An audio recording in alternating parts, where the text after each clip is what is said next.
Welcome back, viewers. You're watching WION World is One. This is Speed News. Let's start.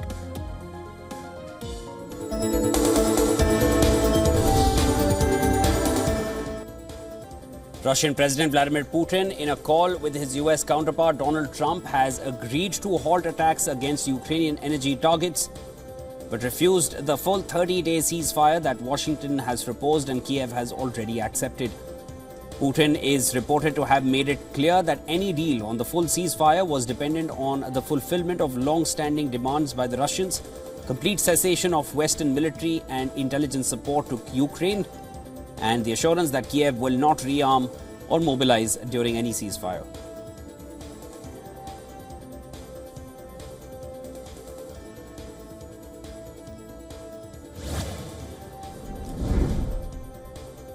Ukraine has accused Russia of effectively rejecting a US-backed ceasefire proposal, purporting a barrage of strikes on civilian infrastructure hours after Moscow agreed only to pause attacks on the energy grid. Ukrainian President Zelensky said that Putin's truce terms show that Russia is not ready to end the war as he wants to weaken Ukraine. Zelensky, however, backed the energy truce, stating that he needed more details from President Trump.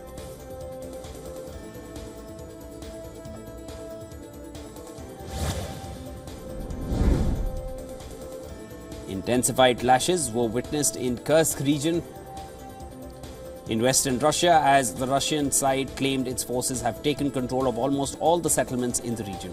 According to reports, Deputy Chief of the Russian Armed Forces main military political department, Apty Alautinov, said that Russian forces have recaptured almost all the settlements with significant military advances. On the same day, the Ukrainian side stated that its forces had repelled 18 Russian attacks in the Kursk region.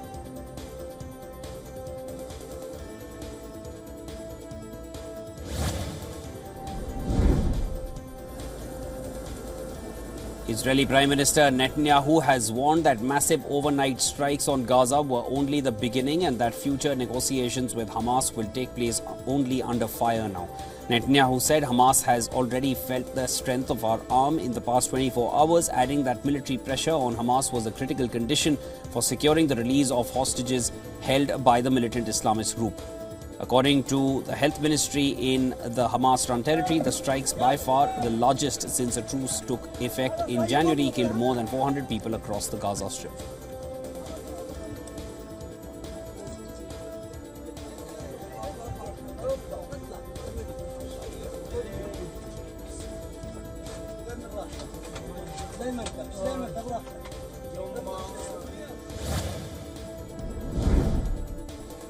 Hundreds of people from the Chilean Palestinian community and supporters gathered in front of the United States Embassy in Santiago to protest Israel's recent airstrikes in Gaza.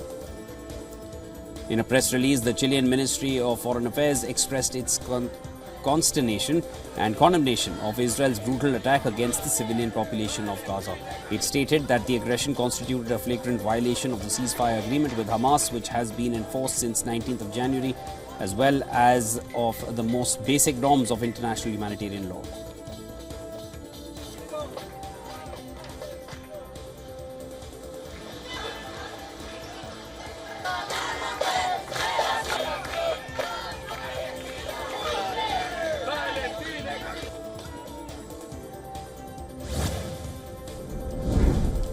Sunita Williams and Butch Wilmore returned to Earth after spending over 9 months at the International Space Station due to unexpected delays. They were traveling alongside fellow American Nick Hague and Russian cosmonaut Alexander Gorbunov. Using Earth's atmosphere and 2 sets of parachutes, the spacecraft slowed its orbital speed of roughly 17,000 miles per hour to a soft 17 miles per hour during splashdown. Within an hour, the astronauts were out of their capsule, waving and smiling at the cameras while being hustled away in reclining stretchers for routine medical checks. We're getting some views of him now as he egresses or exits the space.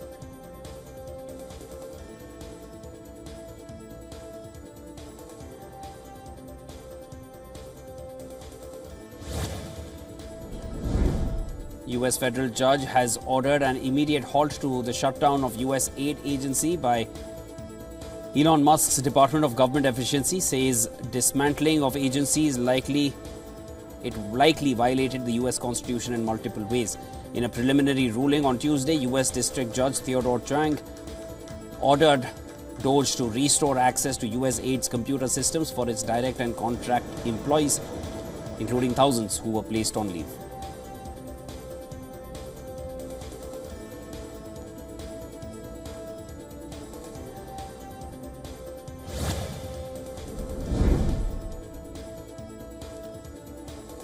Notorious Rohingya militant leader Atta Ullah, who led the Arakan Rohingya Salvation Army, was arrested along with 9 others in Bangladesh. The group's attacks on police posts in 2017 sparked brutal reprisals, leading to around 750,000 Rohingyas fleeing to neighboring Bangladesh.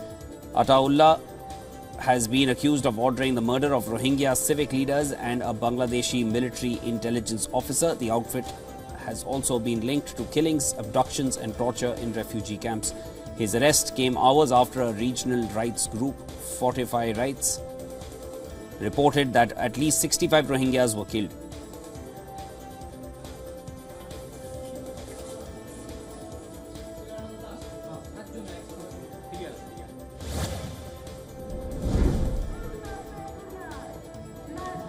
Colombian President Gustavo Petro urged his supporters to take a stand against opposing politicians who have blocked his efforts to reform the country's health system and labor laws. During a protest organized by labor unions, Petro delivered a speech in which he said his government will press ahead with plans to organize a special election.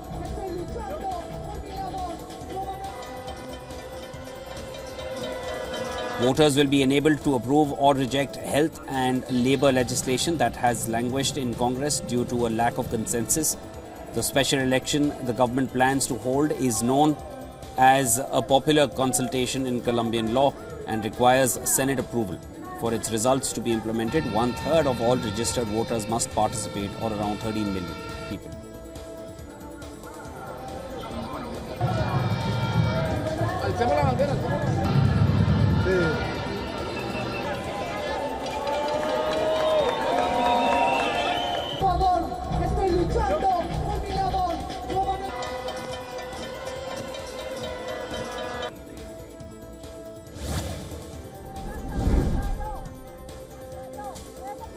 Mexico City lawmakers have voted overwhelmingly to ban violent bullfighting. The legislation approved by a 61-to-1 vote prohibits the killing of bulls and the use of sharp objects that could injure the animals.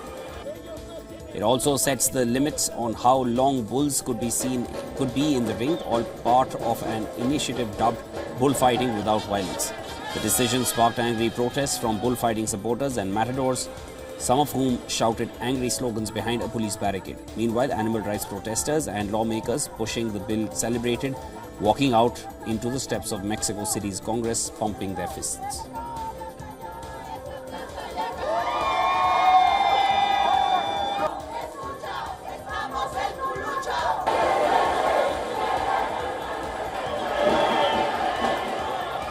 Ellos no tienen voz para venir como estamos aquí y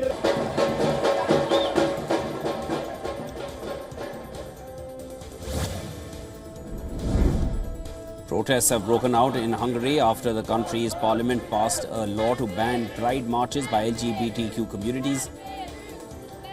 The bill was passed easily as the ruling coalition of Hungary's populist Viktor Orban has a 2/3 majority in parliament. The bill imposes a ban on the basis that the pride marches infringe Hungary's child protection law that bans the promotion and display of homosexuality to minors.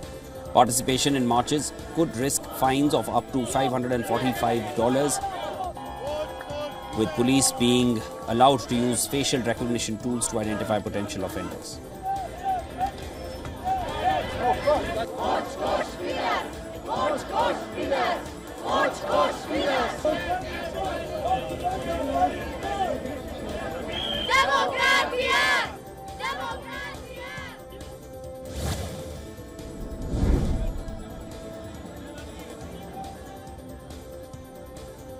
Venezuelans took to the streets of downtown Caracas to protest against US deportations to an El Salvadoran prison. The rally was attended by government employees, officials and supporters. It was headed by a group of families claiming their relatives are being held in the El Salvador prison. Protesters say they are concerned about the lack of due process and the unclear circumstances surrounding the deportations.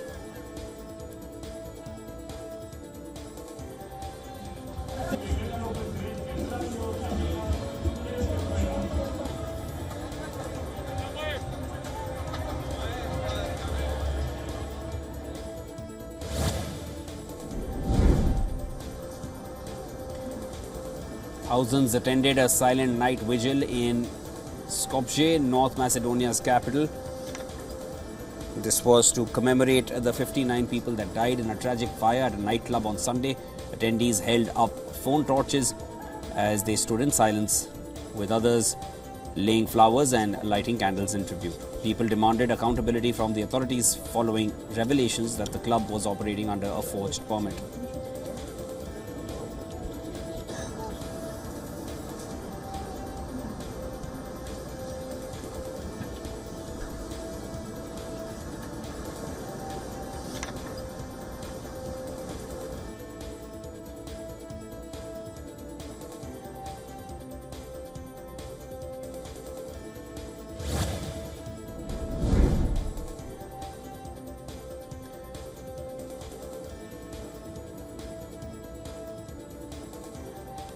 Wikipedia's parent organization, the Wikimedia Foundation, has asked India's Supreme Court to overturn a takedown order demanding the removal of a page that describes Wikipedia's legal dispute with the domestic news agency. Wikimedia has said that complying with the directive would have a chilling effect on free speech. Last year, Indian news agency ANI sued Wikimedia for defamation over the way in which the news agency was described on the platform. ANI's lawsuit claims that its Wikipedia page unfairly describes ANI and that its attempts to correct these descriptions were allegedly blocked by Wikipedia. While that case is still pending, the Delhi High Court in October ruled another Wikipedia page related to the legal dispute to be taken down, calling it interference in court proceedings.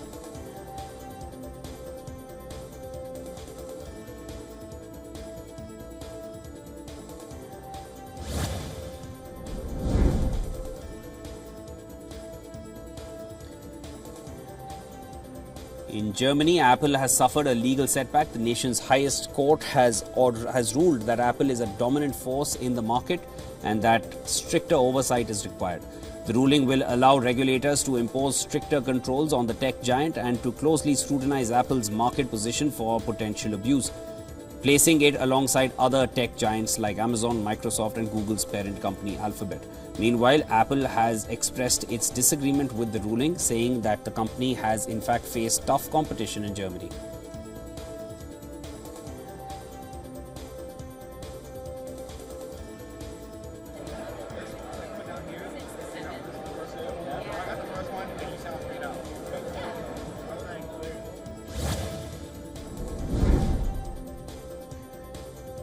Tech giant Meta has announced new measures to combat misinformation and deepfakes in Australia ahead of the country's upcoming national election. In a blog post, the social media company announced that any content that could possibly lead to violence and physical harm and interfere with voting will be removed, adding that it will also be making extra efforts to limit the distribution of misleading content through its platforms.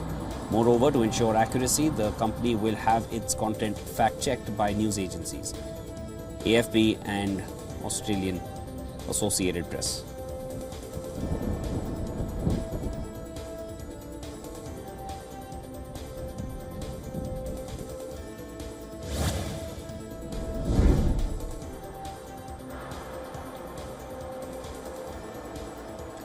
The Bank of Japan holds interest rates steady at 0.5%, choosing to assess the impact of potential US tariffs on its export-driven economy. While rising rice prices and wage growth support inflation, global trade uncertainties remain a key concern. Markets are closely watching DOGE governor for signals on future hikes, with analysts expecting a move as early as June. The BOJ's next policy review on the 1st of May could be crucial in shaping the pace of tightening. Meanwhile, US tariff hikes are already pressuring Japanese manufacturers, adding to concerns about growth risks despite persistent inflationary pressures.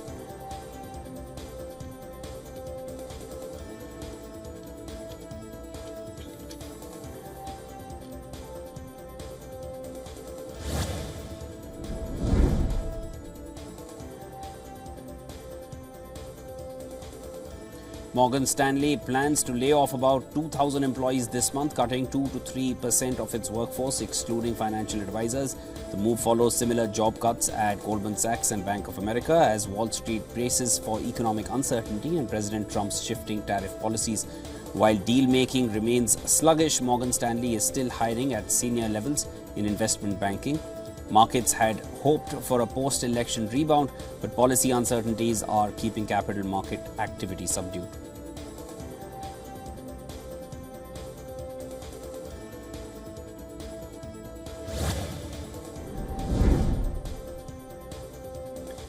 Gold prices hit a new record high, marking the 15th time the yellow metal breached the record mark in 2025. Concerns over US tariffs, inflation and a potential economic slowdown have strengthened gold's appeal as a hedge. Investors are also watching the Federal Reserve's policy decision with a dovish stance likely to push prices higher. Meanwhile, escalating West Asia tensions, including Israeli airstrikes in Gaza, have further driven safe haven buying. Analysts say gold could breach $3,050 if uncertainty persists.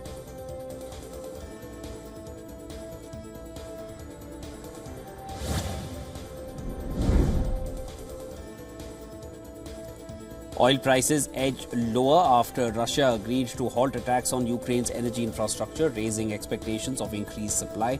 Analysts say a potential ceasefire could lead to an easing of sanctions on Russian oil, further pressuring prices. However, fears of a global recession due to US tariffs and ongoing West Asia turmoil, including Israeli airstrikes in Gaza and tensions in Yemen, kept losses in check. Meanwhile, US crude inventories rose while fuel stocks declined, signaling mixed demand trends.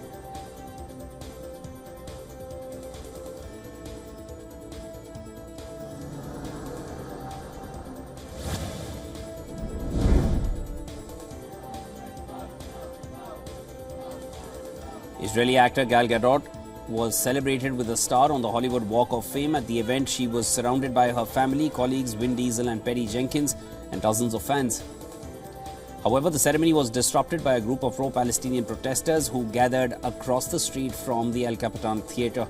The protesters, carrying signs and chanting slogans, were met by a group of pro-Israel counter-protesters, leading to a heated confrontation. The ceremony, which was held under a tent on Hollywood Boulevard, continued uninterrupted despite the commotion. Gadot, who has been open about her support for Israel, was recognized for her contributions to the film industry.